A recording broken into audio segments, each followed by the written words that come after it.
রাতে হই হই রই রই কাজে কামে মন নেই দিন রাতে হই হই রই রই কাজে কামে মন নেই কার পিছে কে ঘোরে কার খোঁজ কে করে বাজ কাজে শুধু মন দেই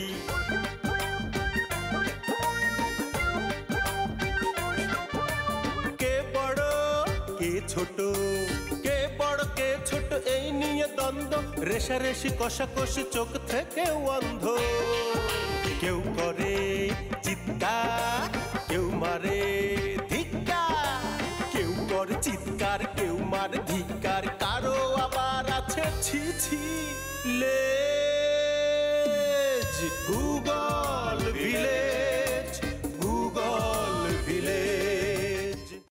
কোনো ব্যাপার না 10,000 টাকা কোনো ব্যাপার না কিন্তু আমার কথা হলো রিফাতের মতো একটা ভুয়া কবি আমার টেম আত্মসাৎ করবার এটা মেনে নেব আমি ভাবলাম আমার বিয়ে করবা এর লেগে প্রস্তাব লয়ে যাইতেছো আমি দেখি কি স্বপ্ন আর তুমি শোনাও কি গল্প আমারে এত অতীতের দুঃখের স্মৃতি মনে না কইরা ভবিষ্যতে তোমার কপালে আরো কি কি খারাপই আছে ওইটার কথা ভাবো মহাবিশ্ব ধ্বংস হোক আর যেখানে খুশি সেখানে যাক তাতে আমার কিচ্ছু আসে যায় না কিন্তু আমি আমার সংসার ধ্বংস হইতে দেব না এই সংসার আমার খুব কষ্টের সংসার ডোন্ট ওরি আব্বা আমি জিনিসটা সমাধান করতেছি সলভ করতেছি এখন তোমার কাছে আমার একটা প্রশ্ন বড় ভাই তুমি বিবাহ করলে সংসারের ক্ষতি হবে কেমন করে সেটা বলো তো ঠিক আছে আব্বা আমি বিষয়টা সুন্দর করে আপনার ব্যাখ্যা করে বুঝাইতেছি আমি তো আপনার টাকা পয়সা নিয়ে আপনার ব্যবসাটা ভালোই কিন্তু চালাইতেছি এই মনে করেন যে সুদের ব্যবসায় আমি টাকা কালেকশন করতেছি বিভিন্ন জায়গা থেকে হাট থেকে মাঠ থেকে ঘাট থেকে এই টাকা পয়সা কালেকশন করে আমাদের ঘরে এগুলো ঢুকাইতেছি এখন আমাদের ব্যবসার পিক চলতেছে এই মুহূর্তে যদি আমি বিবাহ করি তাহলে কি হবে জানেন আমাদের এই ব্যবসার ক্যারিয়ারটা ধ্বংস হয়ে যাবে বউ আয়সা যদি আমারে পটায় টটায় ফুসলায় সব টাকা পয়সা নিয়ে গোপনে বাপের বাড়ি পাচার করে দেয় তখন কি হবে তখন এই সংসার ধ্বংস হবে আমি ধ্বংস হব আপনি পর্যন্ত ধ্বংস হয়ে যাবেন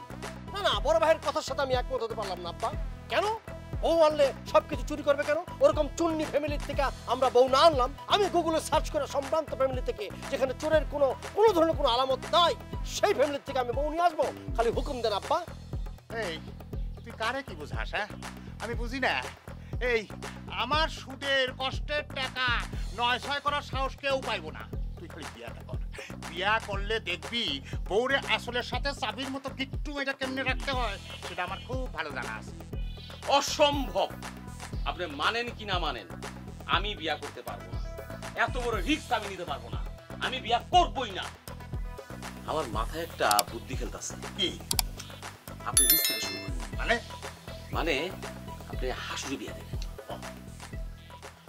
দেখছস কি কয়া গেল আরে হাসুর তো এখন বিয়া করার বয়সই হয় নাই ওর তো এখন ঘুড্ডি নিয়ে খেলা করার বয়স তবে যাই হোক আর নাই হোক আমার পক্ষে বিবাহ করা কোনোভাবে সম্ভব না কারণ আমি যদি বিবাহ করি সারা বিশ্বের গুগল তছনছ হয়ে যাবে বিশেষ করে আমাদের এই গ্রামের মানুষ ইন্টারনেট সেবা এবং অনলাইন সেবা থেকে একদম বঞ্চিত হবে এই রকম বঞ্চিত করার অধিকার গুগল রশিদের নাই সুতরাং এই আমি করব না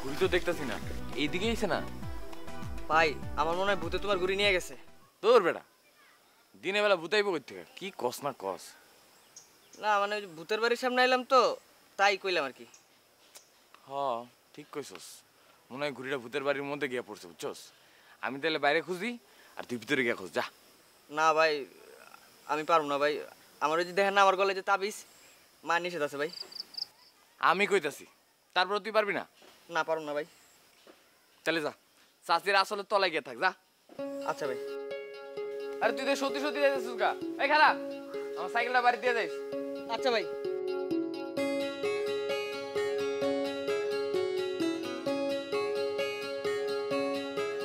কিন্তু ঘুড়িটা কিভাবে আসলো আর যখন ঘুড়ি উড়ে উড়ে আসলো ঠিক আছে সেটাও বুঝলাম কিন্তু ঘুড়িটা কার ঘুড়িটা আমার। তুমি কে?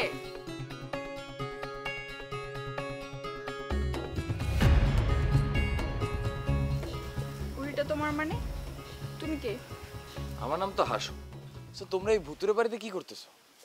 আমাদের বাড়িকে ভূতের বাড়ি বলবা না, এটা আমাদের বাড়ি। ভয়ের কথা বলো কেন? ও, তার মানে তোমরা ঢাকা থেকে আসছো? এসেছি, কিন্তু এখন থেকে আমরা এখানেই থাকবো। ভালো তো, তাহলে এখন থেকে তোমাদের বাড়িকে আর কেউ ভুতুরে বাড়ি বলবে না, বলবে পরীর বাড়ি। কিসের বাড়ি? পরীর বাড়ি। কেন? আচ্ছা, তুমি কি আয়নায় নিজের চেহারা দেখো না? তুমি তো দেখতে পরীর মতো সুন্দর। এই, তুমি কি জানো মানুষের বাসায় আসতে হলে অনুমতি নিয়ে আসতে হয়? তুমি অনুমতি না নিয়ে আমাদের বাসায় আর কখনো আসবে না। ঠিক আছে, আমি চলে যাচ্ছি, কিন্তু আমার ঘুড়িটা দাও। ঘুড়িতে কি তোমার নাম লেখা আছে যেটা তোমার ঘুড়ি? আমার হাতে তো নাটাই আছে। নাটে আছে তো কি হয়েছে? এখন ঘুড়িটাও তো আমাদের হাতে, আমরাও তো বলতে পারি নাটাটাও আমাদের। বুঝতে পারছি, তার মানে আমি ঘুড়ি পাচ্ছি না। এই ঘুড়িটা নিয়ে আমার কোনো কাজ নেই, কিন্তু আমার এই ছোট্ট ভাইয়ার ঘুড়িটা পছন্দ হয়েছে। ভাইয়া, ঘুড়িটাকে দিয়ে দিব? না, এটা আমার ঘুড়ি। আচ্ছা থাক, ছোট মানুষ খুশি হলে আমি খুশি। যাই। তুমি কি আমাকে ঘুড়ি উড়ানো শেখাবা? আজকে না, অন্যদিন শিখাবো। আপু, এটা উড়ায় দাও।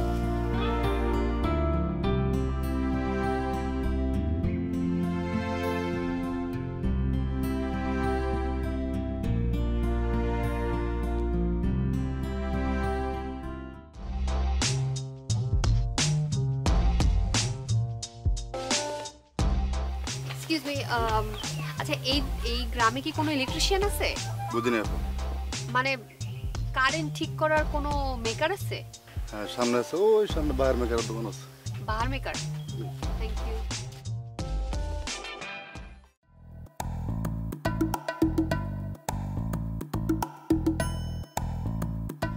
হাই। হাই। আপনি কি বাহার মেকার?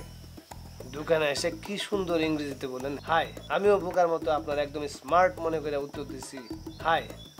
এখন থেকে আপনার মধ্যে শিক্ষার কোনো শও নাই, পড়াশোনার প নাই। হ্যাঁ, পড়াশোনার প থাকলে আপনি আইসা আমাকে এইভাবে রাখতে পারতেন না। Sorry. Hi, hello, sorry, miss you, lol, এগুলো তো এখন মনে করেন যে নবজাতক শিশুরাও বলতে পারে। এগুলো বলে নিজের পণ্ডিত বোঝানো কিছু নাই। আরে আশ্চর্য, আপনি আমার সাথে এভাবে কথা বলছেন কেন? শোনেন, যেই মেয়ে একজন ইঞ্জিনিয়ারকে মেকার বলতে পারে, তার সাথে আমি কি ব্যবহার করব? তার সাথে আমার এর চেয়ে খারাপ ব্যবহার করা উচিত ছিল। আপনি যদি শিক্ষিত মেয়ে হইতেন, পড়াশোনা জানতেন, তাহলে নিশ্চয়ই বাইরে আমার এই জায়গাটা বড় সুন্দর করে সাইনবোর্ডটা লেখা আছে, সেটা পড়ে এখানে প্রবেশ করতেন। আরে কি বিপদের মধ্যে পড়লাম ভাই, আমি তো আপনার সাথে ঝগড়া করতে আসিনি। আমি একজন কারেন্টের লোক খুঁজছিলাম, রাস্তায় একটা লোকের সাথে দেখা হলো, উনি আমাকে এই দোকানটা দেখিয়ে দিয়ে বললো এটা বাহার মেকারের দোকান। এখানে আমার ভুলটা কোথায় সেটাই তো বুঝতে পারছি না। সরি আপা, আমার ভুলে গেছে, আপনার ভুল না। আমার ভুলটা কি জানেন? আমার ভুল হয়েছে আমি এত কষ্ট করে এত বড় ইঞ্জিনিয়ার হয়ে ঢাকা সহ দেশ বিদেশের এত বড় বড় বড় বড় চাকরির অফার ফালাই দিয়া আমি চলে আসছি গ্রামে। কেন আসছি জানেন? এই গ্রামের মানুষকে সেবা দেওয়ার জন্য। কিন্তু আফসোস, এই গ্রামের মানুষ আমার মতো বাহার ইঞ্জিনিয়ারের কদর বুঝলো না। ও, এইবার বুঝতে পেরেছি, আপনি এই গুগল ভিলেজের একজন ইঞ্জিনিয়ার। ইয়েস ইয়েস, আমি এই গুগল ভিলেজের ওয়ান অ্যান্ড ওয়ানলি একমাত্র ইঞ্জিনিয়ার, ওয়ান পিস মেড, কারিগর ডেড। এই অত্র এলাকায় আমার মতো ইঞ্জিনিয়ার আর কোথাও নাই। ও, বুঝতে পেরেছি। আমি আসলে একটা জরুরি প্রয়োজনে আপনার কাছে এসেছি। মানে আমরা এখানে নতুন তো, আমাদের বাসার কারেন্টের মানে লাইনগুলো খুব ঠিকঠাক করে কাজ করছে না। সে কারণে আপনি যদি আমার সাথে একটু গিয়ে ঠিক করে দিতেন। শোনেন, এই বাহার ইঞ্জিনিয়ারের একটা নীতি আছে, সে বাড়িতে বাড়িতে গিয়ে কাজ করে না। সে এইখানে থাকে, কোনো সমস্যা থাকলে আপনাকে এইখানে দিবেন, আমি এইখানে সমস্যার সমাধান করে দেব। দেখুন, আমরা এই গ্রামে নতুন এসেছি, আমাদের বাসার কারেন্টের যে তারগুলো আছে সেগুলোতে খুবই সমস্যা। সো আজকের মধ্যে এটা ঠিক করতে হবে, না হলে আজকে সারা রাত আমাদেরকে অন্ধকারের মধ্যে থাকতে হবে। আপনি প্রয়োজন হলে আমি আপনাকে মজুরি বাড়িয়ে দেব। শুনেন, এই বাহার ইঞ্জিনিয়ার টাকার কাঙ্গাল না, নামের কাঙ্গাল, মান সম্মানের কাঙ্গাল। তাছাড়া আপনাকে আমি চিনি না জানি না, হঠাৎ করে আসলেন, আমি ঠাস করে ছেলে দেবো, হ্যাঁ বলে আইলো তো গেল, এরকম লোক আমি না। তাহলে আমি আমার পরিচয়টা দিয়ে আর রাখেন তো, কোনো লাভ নেই, সমনস্য করে লাভ নেই, খামাকে সমনস্য করবো। আমি এক কথার মানুষ, আমি যাবো না, আমি যাবো না।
কিরে হাসু, ঘটনা কি? তুই কি দিন দিন বড় হইতাছস নাকি ছোট হইতাছস?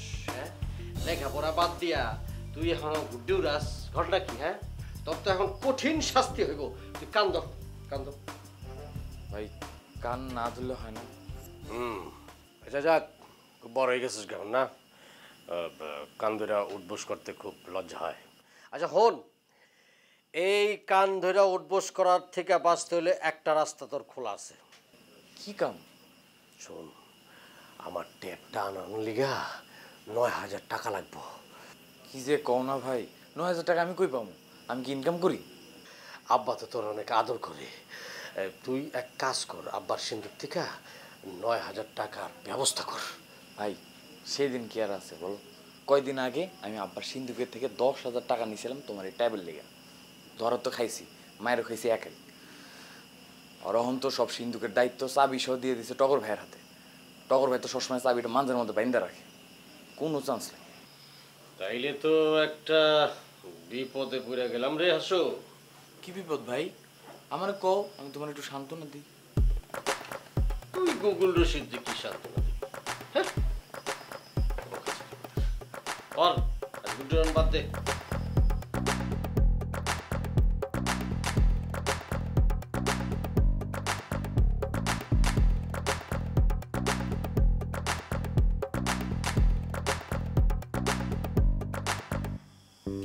কাজল, কই গেছিলি? তোর আসতে এত দেরি হলো? কিরে, মেজাজ খারাপ কেন? মেজাজ খারাপ হবে না? আর বলো না, এই গ্রামের মানুষগুলো না কেমন যেন। এই গ্রামের কারেন্টের যে মেকার, তার এমন ভাব যে মাটিতে পা পড়ে না। কোন মেকার? চল তো, যে একদম কানের গোড়ে একটা চট দিয়া ভাব কমায় দেই। সব কাজ কি চট থাপ্পড় দিয়ে হয় আম্মু? এমনিতেই সকালবেলা থেকে এরকম কারেন্ট নাই, ফ্যান চলতেছে না, কিরকম অবস্থা। আর এই গ্রামে নাকি একজনই কারেন্টের মেকার, সে নাকি তার দোকানে বসেই কাজ করবে, সে নাকি বাইরে এসে কাজ করে না। রাগ লাগে না? এই লাইনে আমি দোকানে বসে কিভাবে ঠিক করাবো? ও বাবা, এত নবাবজাদা মেকার! চল তো আমার সাথে, আমি দেখি বিষয়টা কত বড় মেকার হয়ে গেছে। আমি আর যাব না, আমি গিয়ে বলছি একবার। আর আমি যেভাবে বলছি, আসতে চাই না যেহেতু, আমার মনে হয় না সে আসবে। আরে দূর, তুই দেখিস, আমি গিয়ে কান ধরে টানতে টানতে নিয়ে আসবো। মা তুমি গেলে যাও, আমার মনে হয় না সে আসবে। ঠিক আছে, যাইতেছি, দেখ কিভাবে নিয়ে আসি, তুই দেখিস।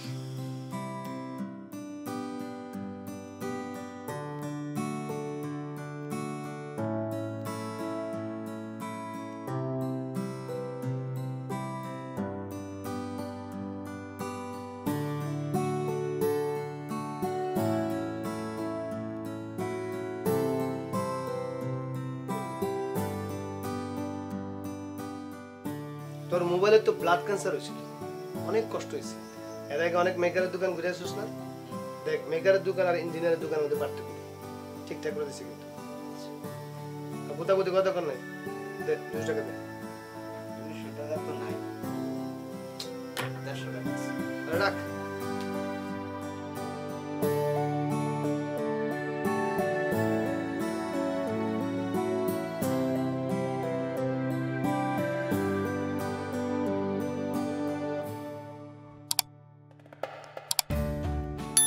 চাচি, আসসালামু আলাইকুম চাচি।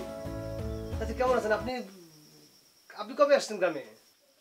তুমি আমাকে চিনো? ওমা, চিনবো না কেন? কি বলেন চাচি? সেই ছোটবেলায় আপনারা যখন মাঝে মাঝে শহর থেকে আসতেন, কত রকমের চকলেট নিয়ে আসতেন, তখন আমাদেরকে চকলেট খাওয়াতেন না? ও আচ্ছা আচ্ছা, তুমি বিউটির ছেলে। এই তো চিনতে পারছেন চাচি। মা মরার পর আপনারা আর দেখি নাই। এখন তো অবশ্য আমি অনেক বড় হয়ে গেছি, ইঞ্জিনিয়ার হয়ে গেছি, এই জন্য হয়তো আমরা চিনতেছেন না। সত্যি তুমি অনেক বড় হয়ে গেছো। তা চাচি, হঠাৎ আমার দোকানে কি মনে করে কোনো সমস্যা হয়েছে? শোনো বাবা, আমরা তো শহর থেকে গ্রামে চলে আসছি, এখন থেকে বাড়িতেই থাকবো। কিন্তু সমস্যা যেটা হয়েছে, একটা লাইনও ঠিক নাই। কিন্তু এখন ঠিক না করলে তো রাতের বেলা অন্ধকারে থাকতে হবে। কি কোন চাচি? আমি থাকতে আমার চাচি অন্ধকারে থাকবে? এর আগে আমার জন্য কবরে দেখা হয়। এই বাহারে এত বড় ইঞ্জিনিয়ার হয়েছে আপনাকে অন্ধকার রাখার জন্য? ওহো, একটা ভুল করে ফেলেছি বোধহয়। কিছুক্ষণ আগে একটা মেয়ে আসছিল, আমি তো তার আরো ফিরাই দিলাম। বুঝতে পারছি, তুমি কাজলের কথা বলতেছো তো। কাজল হইলো আমার বড় মেয়ে। ও আল্লাহ, আমি তোরে চিনতেই পারি নাই। একদম ছোট গেদা বাচ্চা দেখছিলাম, আসলে অনেক বড় হয়ে গেছে। চাচি কোনো টেনশন নিয়েন না, আমি এখনই আপনার বাড়িতে এসে আপনার সকল কারেন্টের লাইনটা আমি ঠিক করে দেবো। আমি বাহার ইঞ্জিনিয়ার থাকতে আপনার কোনো টেনশন নেই। আচ্ছা সমস্যা নেই, আমি বুঝতে পারছি তুমি চিনতে পারো নাই। চলো চলো, যন্ত্রপাতি নিয়ে নাও।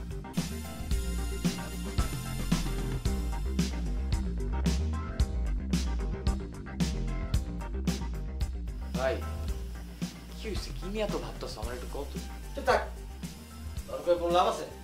তুই তো আমার উপকারই করতে পারবি না। ভাই তুমি তো জানো আমার কিছু করার নেই। আমি তো আব্বার সিন্ধুক থেকে টাকা বাইর করতে পারবো না। শোন, তোর একটা কথা বলি। আমার বাবার বাবা, আমাদের দাদা হয় না, এই বাড়িটা কাদের ছিল, মানে কার ছিল? এটা তোমার মানায়? তুমি একটা ইঞ্জিনিয়ার মানুষ, এটা তো তোমার কোয়ালিটি ফল করবো। আরে না, আমি তো গেছিলাম গোলাপি চাচির লেগে। রাতের বেলা এই বই পুস্তকের মতো কথা বাদ দাও। আমি জানতে চাচ্ছি আমার ছোট ছোট ছেলে মেয়ে দুটা, সুরমা আর শান্ত, ওদের কি করব? ওদেরকে স্কুল কলেজে পড়াইতে হবে না? রন্টরি গুগল রশিদ এই গ্রামে থাকতে বিনা চিকিৎসায় তুমি মরবে না। তোমার কাছে মোবাইল আছে, বড় স্ক্রিন ওলা, ওই যে টাচ মোবাইল।